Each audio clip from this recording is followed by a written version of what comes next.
Guys രാവിലെ എണീക്കല് നല്ല മടിയുള്ള കാര്യമാണ്. എന്നാലും എണീറ്റേ പറ്റൂ, ജിമ്മിൽ പോകണം. ഗൈസ് അങ്ങനെ ഞാൻ പുറത്തേക്ക് പോയി പല്ല് തേപ്പും പരിപാടികളൊക്കെ തീർത്ത് നേരെ അടുക്കളയിലേക്ക് നടന്നു. രാവിലത്തെ എൻ്റെ തുടക്കം ഇവിടെ നിന്നാണ് കേട്ടോ. അവിടെ നിന്ന് നമ്മുടെ മെയിൻ സാധനമായ ക്രിയാറ്റിൻ എടുത്ത് അത് അടിപൊളിയായിട്ട് മിക്സ് ചെയ്തു, അത് കുടിച്ചു.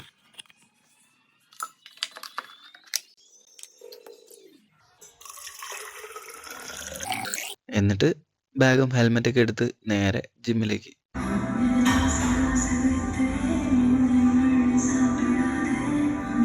വർക്കൗട്ട് കഴിഞ്ഞ് നേരെ പോയത് പെട്രോൾ പമ്പിലേക്കാണ് കേട്ടോ.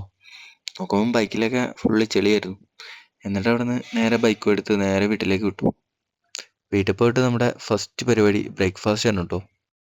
ഗൈസ് ഇന്ന് ഞാൻ ബ്രേക്ക്ഫാസ്റ്റ് ആയിട്ട് കഴിച്ചത് എഗ്ഗ്, മിൽക്ക്, വാട്ടർമെലൺ, പിന്നെ എൻ്റെ പ്രോട്ടീൻ ഷേക്കുമാണ് കേട്ടോ. അതൊക്കെ അടിപൊളിയായിട്ട് തട്ടിയിട്ട് നേരെ ബെഡിലേക്ക് നേരെ വീണു. എന്നിട്ട് നല്ലൊരു ഉറക്കം. പിന്നെ എണീറ്റപ്പോൾ ലഞ്ചായിട്ട് ഇതാട്ടോ കഴിച്ചത്. ലഞ്ചിന് ശേഷം ഞാനും ഐജിയും കുളിച്ച് ഫ്രഷ് ആയി നേരെ ടൗണിലേക്കാണ് കേട്ടോ പോയത്. എല്ലാ പരിപാടിയും കഴിഞ്ഞിട്ട് നേരെ ചായ കുടിക്കാൻ കയറി. ലൈമ്, ചിക്കൻ റോള്, സമൂസയായിരുന്നു ഞങ്ങൾ കഴിച്ചത്.